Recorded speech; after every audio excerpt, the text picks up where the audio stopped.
going to show you how to factory reset back to factory default settings on your Garmin Forerunner 935.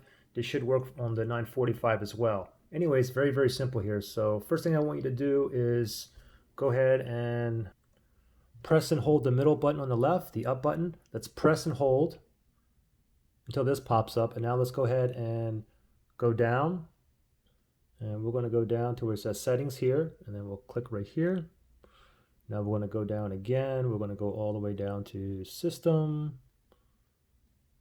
Keep going down. There's system. Let's tap on that. And now we're going to go ahead and look for restore defaults. Restore defaults. Go ahead and tap on the top right hand.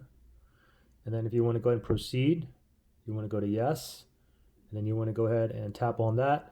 It'll go ahead and it'll factory reset everything as if you bought it brand new and took it out of the box. You basically want to do it if you want to start everything with a clean slate and start back over. Maybe you're having issues, or maybe you want to sell it. Then you want to go ahead and just go with yes. So pretty simple. All right. I'm going to go ahead and I'm not going to do that though. I'm going to go with no. Good luck, guys.